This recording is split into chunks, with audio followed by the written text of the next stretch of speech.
इन भीषण जंगलों को चीरते हुए हम जाएंगे आश्रम में। आज अनामय आश्रम के संस्थापक श्री आशुतोष जी महाराज से वार्ता करेंगे। ये आपके सामने जो दिख रहा है ये आश्रम दिख रहा है आपको, और बहुत ही खूबसूरत दृश्य आपको देखने को मिलेंगे।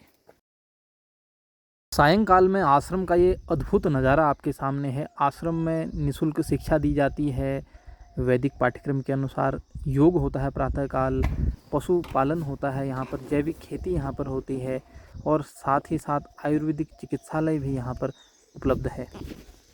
आश्रम में आप देखिए, भीतर जाते ही हमें जो वैदिक अभ्यास के तहत एक प्रमुख प्रक्रिया होती है ध्यान की, वह की जा रही है और यह हमारे लिए काफ़ी सुखद अनुभव रहा। और थोड़ी ही देर में इसी कक्ष में वैदिक मंत्रों का उच्चारण, काफ़ी दिव्य माहौल है इस आश्रम के भीतर।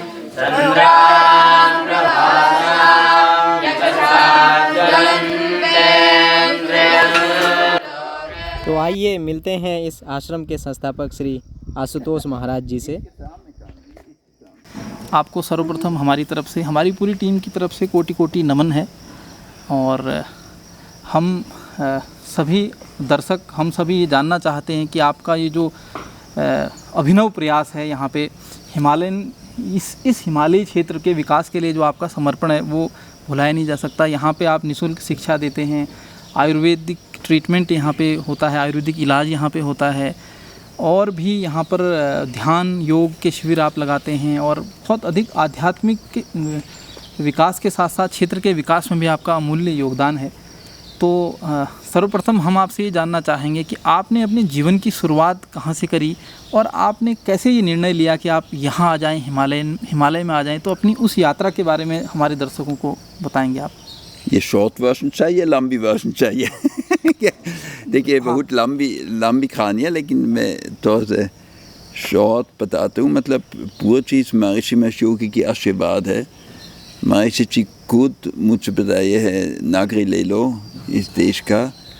और जब भी मैं पहले बार इंडिया में आया था 1980 से, और 8 महीने के बाद फिर स्विट्ज़रलैंड जाना था, मैं बहुत दुखी था। किसी के कारण से मैं ये देश, मतलब ये एक लव अफेयर हो गया, मतलब मैं इससे अलग रह ना सकता था। तो किस प्रकार से मैं दिन ये ब्रिज किया, जो मैं स्विट्ज़रलैंड में था, मैं हिंदी सीखना शुरू किया था। स्विट्ज़रलैंड में ही? स्विट्ज़रलैंड में, मतलब मैं भारत से, उस पहले बार मैं भारत में तो 1980 में मैं हिंदी ना समझ के आया था। मतलब मैं कुछ नहीं जानता, मैं सिर्फ इंग्लिश जानता था, तो भी दूसरा भाषा में जानता हूँ, लेकिन हिंदी में ना जानता था। तो मैं, क्योंकि एक भाषा में देश की एसेंस है, मतलब सब कुछ अब भाषा से मिलता है, तो मैं उस समय में हिंदी सीखना चाहता था।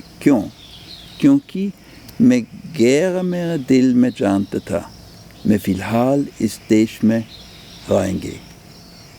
मैं ना जानता था किस प्रकार से, मैं ना जानता था मैं नागरी ले लूँगा, ऐसी चीज़ मैं ना जानता था, लेकिन मैं जानता था कि मैं इस देश में रहूँगा। ये तो मेरे दिल में था।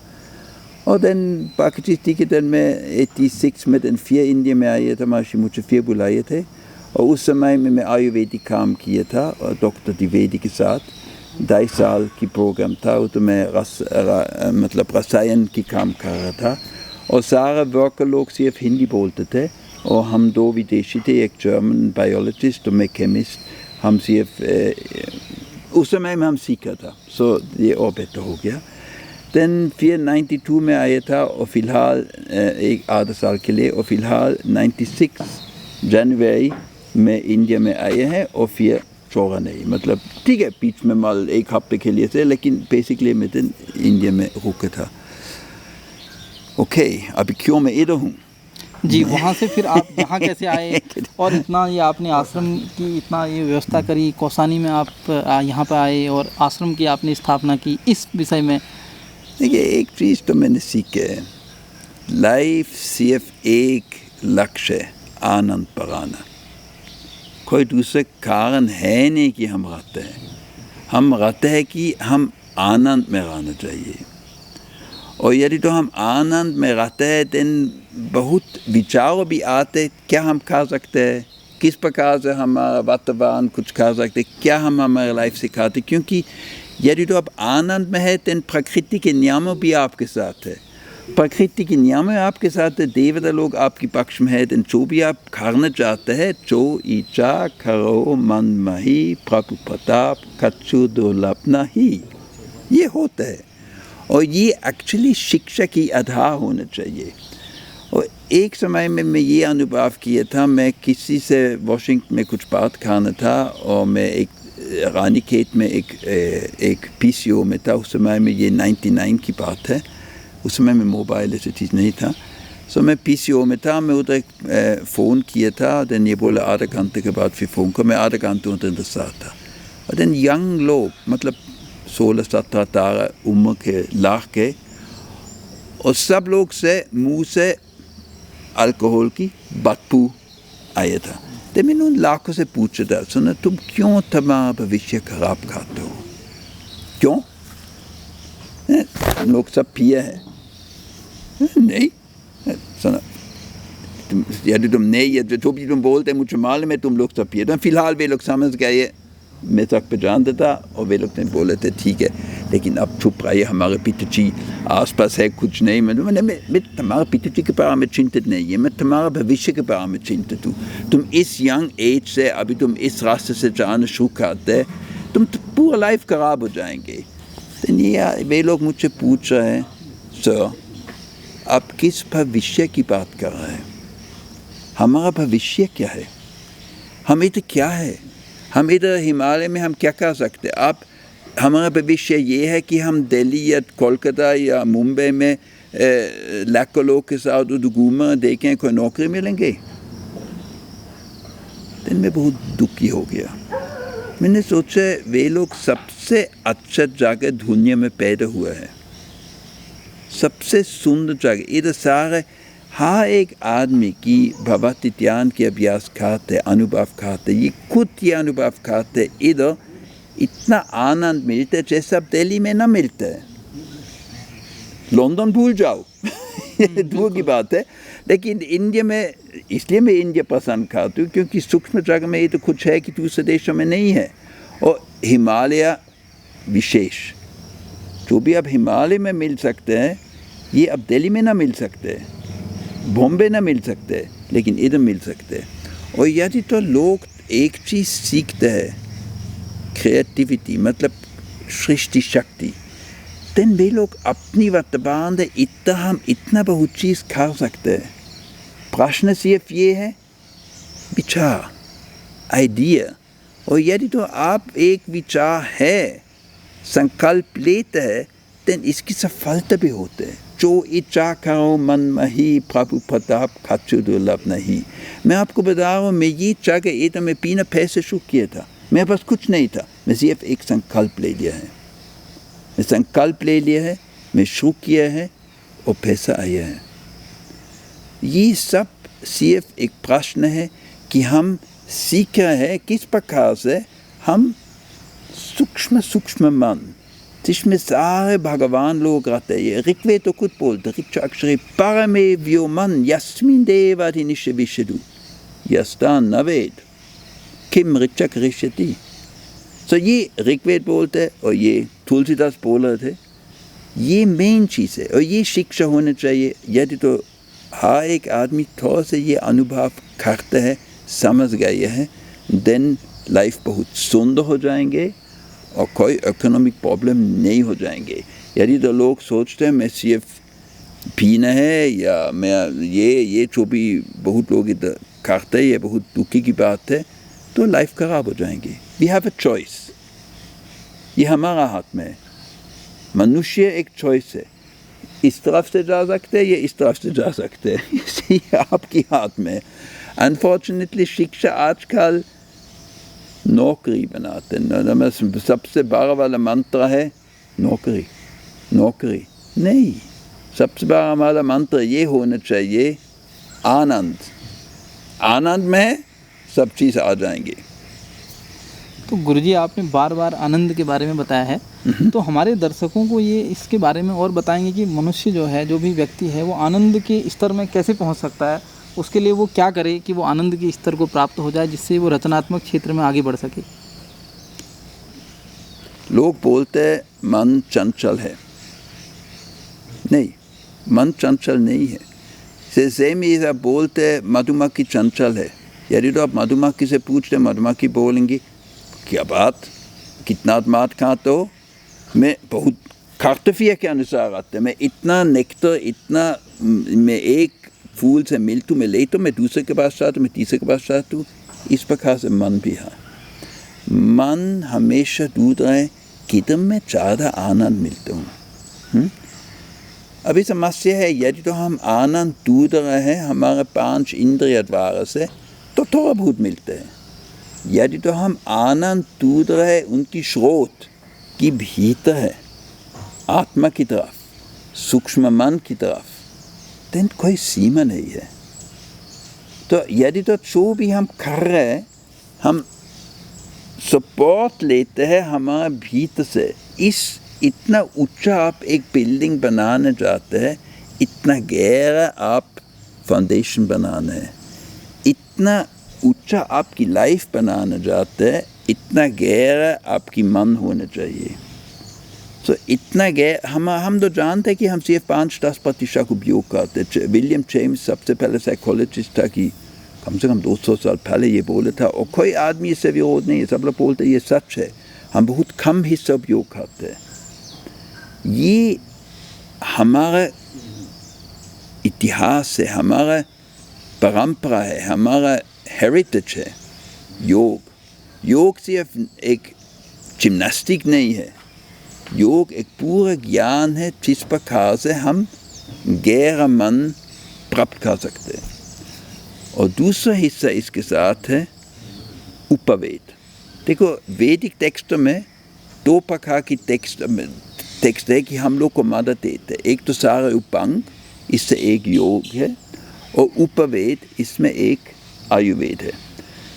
उपवेद और टेक्स्टों जैसे स्थापत्य वेद, आयुर्वेद, धनुर्वेद और गंधर्व वेद, ये हम लोग को एक वातावरण बनाते हैं, क्या खा सकते क्या न खा सकते। आयुर्वेद ज़्यादा से ज़्यादा हम लोग को समझाते हैं किस प्रकार से रहना है, क्या सुबह से शाम खाना है, किस प्रकार से हम खाना खाते, किस समय में क्या खाते हैं, किस समय में न खाना है, किस समय में उड़ना है, किस समय में सोना है, किस समय में जो भी काम, क्या किस समय में खाना, ये आयुर्वेद की आशीर्वाद है। और ये स्वीकार करना है।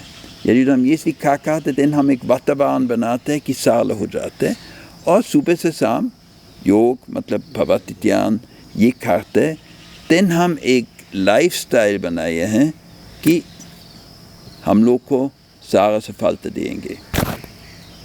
बहुत शानदार गुरुजी।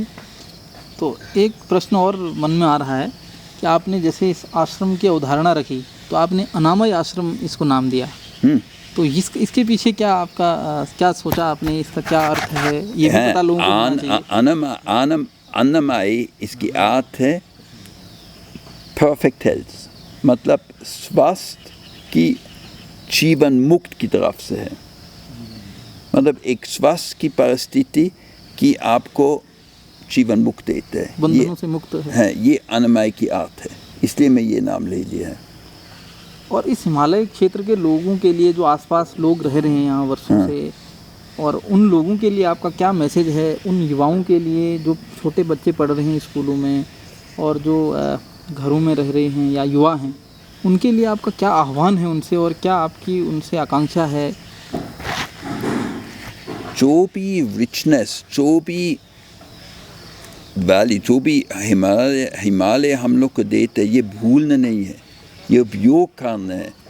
जो भी हमारा औषधि और जो भी हमारा परंपरा है हिमालय में, ये फिर याद करना, ये उपयोग करना। जो भी हमारे दादी और नानी बताए थे, यदि तो हम बीमार हैं, इस तरफ से खाना है, और नहीं एक गोली जैसे पैरासिटामोल नहीं, औषधि ले लो, देखिए हम अभी खुद देखे कोरोना हम लोग को कितना परेशान दिया, इतना बड़ा वाला झूठ, इतना बड़ा वाला नॉनसेंस। लोग तो वैक्सीन में क्या बात, जो भी वैक्सीन ले लिए सब बीमार हो गया। यदि तो आप सिर्फ सिंपल रहते हैं, जो भी आयुर्वेद हम लोग को देते हैं, तो कोई परेशान नहीं है। हम हिमालय, देखिए इंडिया दुनिया की गुरु है और इंडिया की मुकुट हिमालय है। सो आप दुनिया की टॉप में है तो सिर्फ उपयोग करना है। सब लोग अपनी जो भी ट्रेडिशन है, अपनी परंपरा है, ये सिर्फ उपयोग करो। ये मेरा मैसेज है। हाँ, एक निवासी की इतना भाग्य है कि इस क्षेत्र में पैदा हुआ है। उस चीज़ को मेंटेन करके रखना है। और युवा जो आजकल नशे की तरफ जा रहे हैं, या वो ये जो एक बहुत बड़ी चिंता का एक विषय है, जो हिमालय युवाओं के बारे में अधिकतर युवा जो है वो नशे की तरफ जा रहे हैं। सबसे बड़ा वाला चिंता है कि वे लोग ये शिव जी के नाम से खाते हैं, वेद की परंपरा से नाम से खाते हैं। आप मुझे एक श्लोक दिखाइए, एक श्लोक पूर्व वैदिक चीज में कि ऐसी चीज मतलब आदेश देते, ऐसा कुछ है नहीं। सही बात है। ये सब बिल्कुल उल्टा है। मतलब हम जानते हैं कि सारा 5 पाप है, 5 महापाप, इससे एक है नशा एक महापाप है। हाँ? तो अब किस आधार से लोग इस तरफ से जा रहे हैं? ये पूरा लाइफ खराब करते हैं। जो भी वे लोग बोलते हैं नहीं ये जरा से ये चीज़, ये तो मन खुलते नहीं, ये मन बहुत चंचल बनाते हैं। और आप मन एकाग्रित योग ऐसी चीज़ कुछ नहीं खा सकते, ये बिल्कुल उल्ट की तरफ से ले जाते हैं। वर्जित है ये आयुर्वेद से बहुत क्लियर है, आयुर्वेदिक टेक्स्ट से ये बहुत क्लियर है। ये कोई ऐसे कुछ नहीं है। और जो भी बाबा लोग इधर उधर घूमते हैं और सिर्फ ऐसे नशे करते, वे लोग एक डिस्ग्रेस है पूर्व वैदिक परंपरा के लिए। ये गलत है। मतलब असली चीज़ पढ़ने, जैसे हम बोलते शब्द प्रमाण, मतलब वैदिक टेक्स्ट में देखना है क्या क्या है, देन इसके आधार से हम कुछ बोल सकते हैं। जो भी दो तीन स्वयं ज़्यादा लोग नशा लेते हैं, ज़्यादा लोग चीज़ खराब करते हैं, इससे आधार नहीं है। ये तो 80% खराब करते, मतलब इसके अर्थ नहीं है कि मैं भी खा सकता हूँ। ये मुझे कोई अधिकार न देते, जो भी बहुत लोग खाते मैं भी खराब खाऊंगा, नहीं।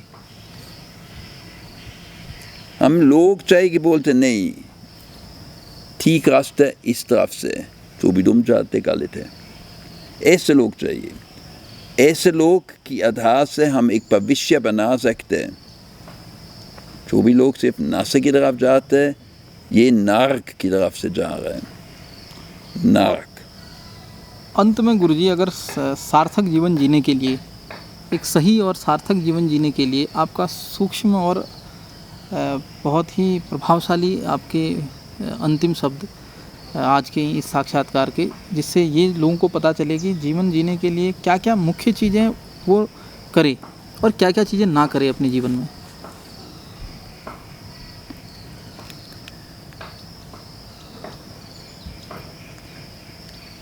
मुख्य चीज़ ये है कि लोग आनंद में होना चाहिए, और ऐसा वाला आनंद की हमेशा है, क्योंकि नशा वाला आनंद तो समय इसके बाद दुखी है, समस्या है। और इसके आधार से ये होना चाहिए कि लोग भगवती ध्यान के अनुभव करना है। हाँ, एक आदमी ये अनुभव करने के सुबह शाम ये संपर्क करते, भीतर की आनंद से संपर्क करते, और जिस प्रकार से हम ये अभ्यास करते हैं, तो पूरे दिन हम इससे मतलब आनंदित होते हैं। तो ये हमारे हिमालय की परंपरा है। इसलिए लाखों सालों से हर एक आदमी की अपनी लाइफ की तरफ से उपयोग करना चाहते हैं, मतलब योगी लोग हिमालय में आए हैं। और हम इधर पैदा हुए हैं, मैं नहीं लेकिन आप लोग इधर पैदा हुए हैं, तो इतना भाग्य है, तो उपयोग करो। जी गुरुजी, आपके आशीर्वचनों के लिए हम आपके आभारी हैं और बहुत बहुत आपका धन्यवाद।